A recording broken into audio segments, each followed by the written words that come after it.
Reverend Dikki Jo first visited Cassadaga with her family as a teenager in 1972 and immediately fell in love with Cassadaga and its history, and continues to enjoy being a part of the Cassadaga community today. Reverend Dikki Jo is an astrologer, medium, and spiritual counselor from Orlando. She has studied at the Arthur Findley College in the UK, is a graduate of the University of Florida, and has been ordained as a minister of the Church of Modern Apostles in Miami and the American Spiritualist Association at the Chapel of Spiritual Light in College Park, Florida. So please join me now in a warm welcome for Reverend Dikki Jo. Yay! Well, thank you, Cindy. I appreciate the nice introduction, and it's so good to see everyone here today.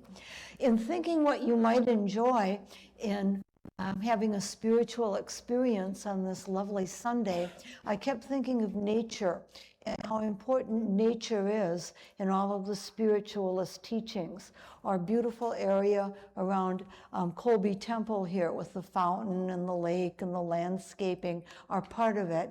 And throughout writings and experiences that relate to the spiritual path, the theme of nature comes up over and over again. Taking time to go out and enjoy nature, to release stress, to respect and care for nature, and spirit guides that come through to all of us through a spiritual element, through our visions and dreams, often have a relationship with nature. Growing up in a spiritualist family, we always had fresh flowers on the seance table. That was absolutely essential. And even now, when I do spiritual counseling, I'll try to have plants and flowers nearby. And those of you who've come to see me in Orlando know that the cottage is completely covered in vines. I'll blame the love of nature for that. But at any rate, being in tune with nature is something that is inexpensive, that you can do right away to enhance your spiritual path, whether it's growing a special plant, hugging a tree, going camping, anything that you can do that can have a relationship with nature will enhance your spiritual path. Many of the early pictures of spiritualists show Native Americans at spiritual services. How many of you have ever been to a powwow? Anyone? Quite a few of them. And you know that the theme with nature and connecting with the Great Spirit and spiritual forces kind of interfaces with what we do here in Cassadaga.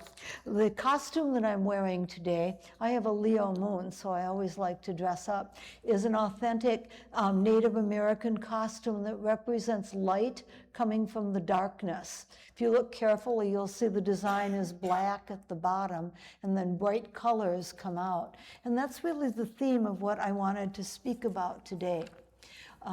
The title that I chose for the program is "Who Will Speak for the Frogs?" I thought that would get a nice reaction from Reverend Darrell when he sent an email and wanted to know what I would talk about. And he didn't have anything to say about frogs exactly, but I thought the title was catchy. So hopefully you will enjoy it. And it's let's begin by thinking about the modern environmental movement. It began just over half a century ago in 1970.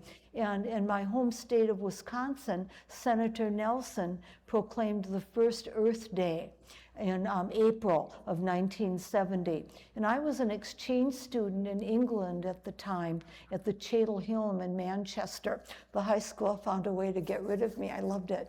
And I was gone that year. But the point is, the Earth movement took off, just boom. And this is before the internet, of course, in just a snap of a finger, because there were people in England asking about it, talking about it.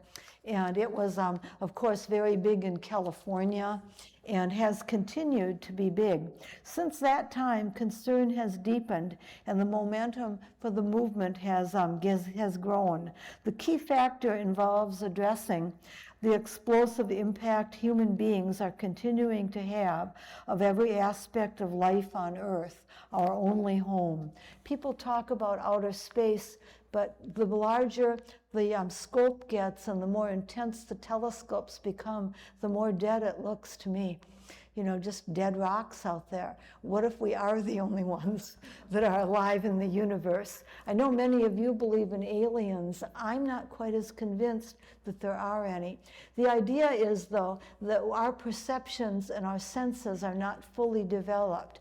People who do experimental work in physics feel that people with even the sharpest hearing and the sharpest eyesight just perceive a little bit of what's going on around us, in the same way that a deaf person might not perceive sound, or doesn't perceive sound except maybe through vibration.